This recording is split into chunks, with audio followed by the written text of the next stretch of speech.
Victoria Principal finally discusses Andy Gibb at 75. Victoria Principal was born Vicky Ray Principal in picturesque Fukuoka, Japan, on January 3, 1950. A southern Japanese city with a rich culture, beautiful coastline, and historical significance. Her international birth predicted her diversified upbringing. Her birthplace was special because Fukuoka was home to multiple U.S. military bases following World War II. Her Air Force Sergeant father, Victor Rocco Principal, was stationed in Fukuoka. Victoria learned discipline, duty, and loyalty from Victor Principal, a military man. His profession entailed repeated moves, which shaped the young principal's development and adaptability. A dedicated Italian-American serviceman, Victor gave his daughter structure and ethics that she would continue throughout her life and work.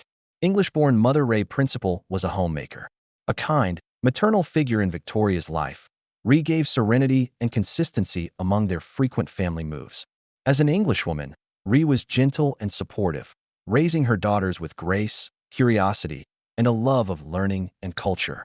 Italian-American and English ethnicity gave Victoria a wide cultural base that enlarged her viewpoint early on. Italian family traditions, customs, and affection were passed down by her paternal grandparents. This culture taught Victoria to value family, expressive communication, and strong emotional attachments, which she reflected in her performances and business undertakings. Her father was in the Air Force, so she and her younger sister Kim grew up in Japan, London, Puerto Rico, Florida, Georgia, and Massachusetts. The main family frequently moved between cities and countries. Each site introduced the girls to different cultures, languages, and lifestyles, establishing global citizenship in Victoria. From the cosmopolitan sophistication of London to the sun-kissed coastlines of Puerto Rico, from the southern charm of Georgia to the bustling energy of Massachusetts, each place shaped her personality, making her open-minded, resilient, and able to adjust swiftly. Due to their frequent moves, both sisters attended at least 17 schools. The frequent change makes friendships hard. It also taught Victoria how to make a good first impression and be flexible in unusual settings, which would be useful in the entertainment industry. She was curious and determined to succeed despite the obstacles. Principal attended London's Royal Ballet School, noted for its rigorous training and high standards. Being accepted into such a prominent school so young showed Victoria's discipline, grace, and dedication to performance. Even though ballet was not her career choice, it helped her acquire poise, body awareness, and a respect for the arts. She attended Miami-Dade Community College for medical school after graduating from South Dade Senior High School in 1968. Victoria chose medicine to cure and aid others, showing her compassion. She had intellectual potential and took her studies seriously, but fate had other intentions. After 1 year of study, she had a catastrophic accident. This life-changing experience required her to take a vacation from school to heal physically and mentally. Her months of recuperation brought vulnerability and contemplation, which changed her life direction. After months of healing, she chose to become an actress. Victoria experienced an epiphany instead of returning to medicine. She realized life's fragility after the accident and the value of enthusiasm. She committed to this new voyage because it excited her acting. She moved to New York to act and model. Victoria did everything it needed to break into the entertainment industry in New York City's cultural capital. She auditioned, walked the runway, and worked hard on commercials. While honing her craft, Victoria Principal studied privately with Professor Jean Scott at London's Royal Academy of Dramatic Art to improve her acting skills. She studied hard to be more than a gorgeous face. She learnt Shakespearean drama, vocal modulation, stage presence, and emotional depth from Professor Scott, all of which helped her succeed. Victoria Principal began performing at 5. First, she did ads. Her charm and camera friendliness were evident as a child. These early experiences provided her a taste of show business and taught her discipline. Her acting debut, The Life and Times of Judge Roy Bean, in 1972, made her famous. Victoria portrayed Mexican Mistress Maria Elena and held her own against Paul Newman. She became renowned as a bold, bright newbie with enormous promise after captivating audiences and critics. She was nominated for a Golden Globe for Most Promising Newcomer for her Maria Elena performance. This recognition cemented her decision to leave medicine and the proper route. She became one of Hollywood's most promising newcomers after the nomination. The 1973 film The Naked Ape was her next big project. She posed naked for Playboy magazine to promote this film. This daring maneuver astonished many, but showed her dedication to her job and risk-taking. The film failed commercially and got mixed reviews, underlining the industry's unpredictability. The movie bombed at the box office. The next year, she appeared in Earthquake. She gained experience and visibility with her next assignments, but they didn't launch her career. After a while, Victoria Principal was unhappy with her career and abandoned acting to become an agent in 1974. She attempted working behind the scenes in Hollywood to get greater control over her career after becoming discouraged by the dearth of substantial jobs. 3 years later, she wanted to pursue law but couldn't afford it. Her goals went beyond painting. Justice and advocacy were her passions. Financial constraints prevented her from attending law school. In 1977, Aaron Spelling offered her a role in Fantasy Island in exchange for 1 year of law school tuition. She accepted. She suddenly revived her acting career with this part. The opportunity was too fantastic to pass up and changed everything. Dallas cast her as Pamela Barnes Ewing in 1978, making her a global celebrity. American and international audiences loved her portrayal of strong-willed, sympathetic Pamela. Victoria became an 80s icon as part of one of the largest primetime soap operas. She was famous and wealthy throughout her 9-year run with the series. Her time on Dallas brought financial success and passionate followers. Her connection with Patrick Duffy was renowned. It earned her a Golden Globe nomination for Best Dramatic Series Actress. The nomination confirmed her talent and impact as a TV star. She left Dallas in 1987 to found Victoria Principal Productions. Victoria began producing made-for-TV movies on social topics or dramatic family issues after leaving acting. The company specializes on television movies and has a good reputation. Her production work was admired. Famous for good scripts and profound content, she opened doors for herself and others in the sector. Michael Cale vs. The World News Company, 1998, was her last film. Her legacy endured as she faded from the spotlight. She had a platform in acting, but her heart was calling her.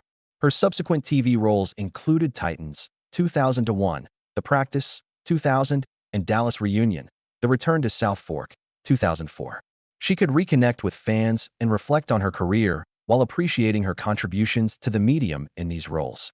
Victoria Principal met Christopher Skinner in 1978, early in her career on Dallas. Skinner had a little role on Dallas, but it changed his life. Two became romantically involved on set after meeting rapidly. Principal was one of the show's biggest stars and Skinner a lesser-known actor, but their relationship felt genuine and solid. They married later that year after a quick romance in a promising relationship. However, the relationship began to suffer over time. Their personalities, priorities, and career paths diverged.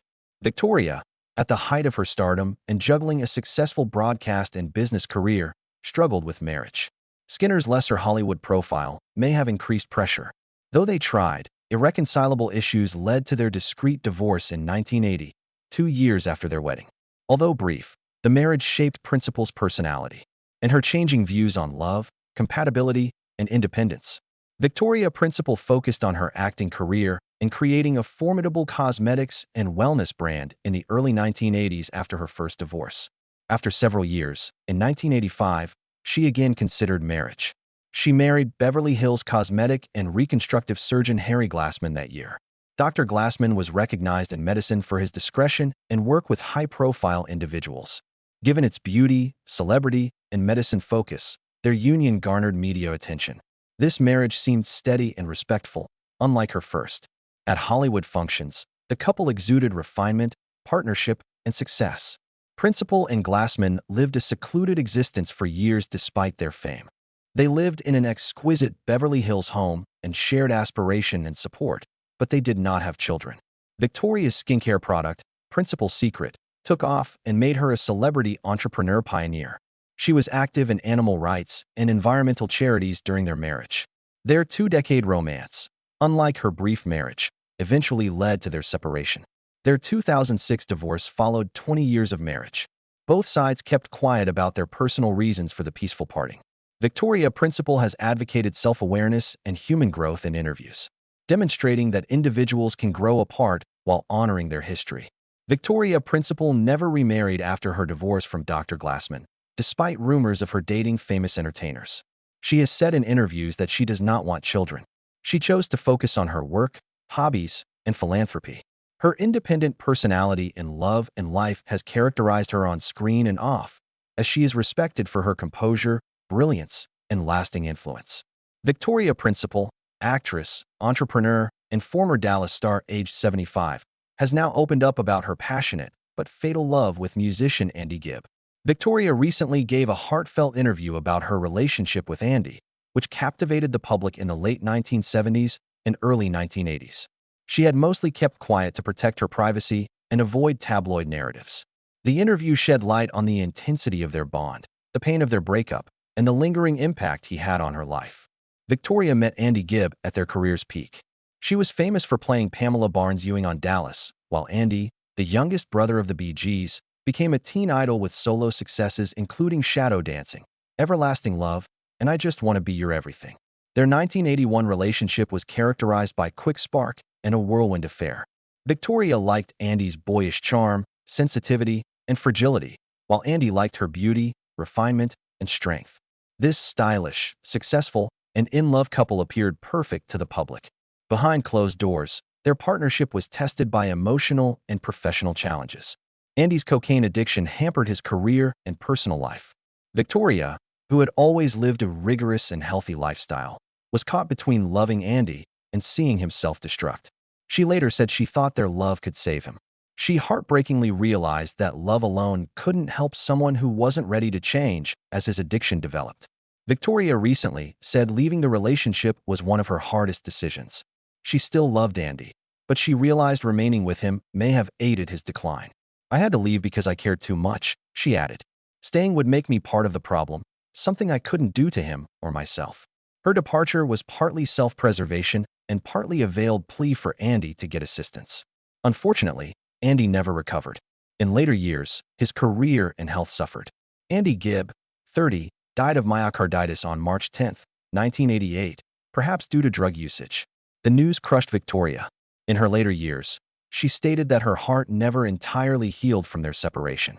She whispered, "When he died, a chapter of my soul closed forever. I wanted to tell him more and let him see for himself." Victoria Principal remembers Andy Gibb with loss, tenderness, and thanks decades later. They shared happy moments, which she treasures. Long beach walks, late-night chats, private laughter, and mourning the future they never built together. He had a light, she remembered. How to shield it from the darkness around him was beyond him. At 75, she accepts the past. However, Andy remains bittersweet in her life. One that people still remember as a touching human connection that ended too quickly, not just a Hollywood romance.